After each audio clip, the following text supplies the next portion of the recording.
সপ্তাহের ব্যবধানে সবজির বাজারে স্বস্তি মিললেও অস্বস্তি মাছ, মাংস ও চালের বাজারে।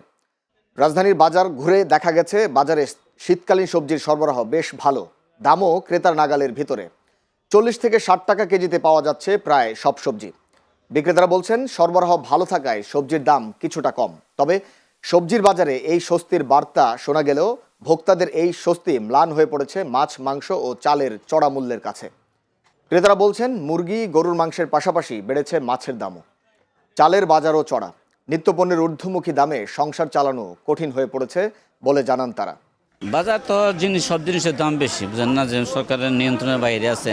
এখন বেশি দামে কিনে নিচ্ছে, খাওয়া লাগতেছে, আমাদের কোনো কারণ নেই। তো সামনে নির্বাচন আসলে, নতুন সরকার আসলে কীভাবে জিনিস কমে করা যায় কিনা দেখা যাবে। এটাই কাঁচা বাজারের দাম আগের চেয়ে অনেক বেশি। আমি সকাল থেকে ঘুরতেছি, এখানে আগের চেয়ে প্রায় ডাবল দাম হয়ে যাচ্ছে। আমাদের এটা দামটা একটু কমালে আমাদের জন্য বেশ ভালো হতো। সহজলভ্য বাজারজাতকরণে আমাদের খুব সুবিধা হতো। এটা বাজারে কাস্টমার কম, বন্ধের বাজার, আর মালের দাম আগের মতনই রয়েছে। ধরেন আলু 20 টাকা কেজি, আপনার মূলা 20 টাকা কেজি, গাজর 50 টাকা কেজি, টমাটো 40 টাকা কেজি, সিম 40 টাকা কেজি, তারপর পেঁপে 30 টাকা কেজি, ধনিয়া পাতা 60 টাকা কেজি, কাঁচামরিচ 80 টাকা কেজি, এরকম বিক্রি হইতে আছে। আর কাস্টমার তেমন নাই তো দেখেনি। ওই সপ্তাহের তুলনায় এই সপ্তাহে একটু মুরগির দাম একটু অনেক বেশি, কারণ কেজিতে আপনার 10-15 টাকা বেড়ে গেছে। সোনালি ওই সপ্তাহে বিক্রি করছে আপনার 280 টাকা, 70 টাকা। এখন আমাদের 80, 85, 90 টাকা পড়ে যাইতেছে। অ্যাভারেজ 310, 300 এরকম বিক্রি করতেছে। গ্রামের থেকে গরু একটু কম হইতেছে, তো সেই জন্য কিছুটা একটু দাম একটু বাড়ছে। তো দেখা যায় মনে করেন অনেকের থেকে 750 রাখতে হয়, অনেকের থেকে 800 রাখতে হয়। কাঁচামাল জিনিস একদমে বিক্রি করা যায় না। এক মাস আগে আমরা 130 টাকা করে প্যাকেট কিনতাম, দেন গোস্তের কেজি তো 800 টাকার নিচে আসে না।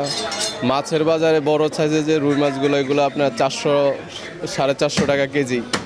এগুলা বর্তমান মানুষের রুচির উপরে, আসলে ইনকামের উপরে অনেক চাপ পড়ে যেতেছে।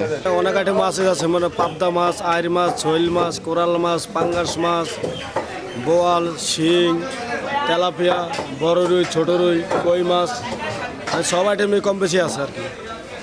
থাকলে কি বেচা কিনি একবারে কম, বাজারের লোকজন নাই। আর শুক্রবার বন্ধের দিন, বন্ধ ভাই মনে লোকজন দেশ হয়ে গেছে, নির্বাচন দিব।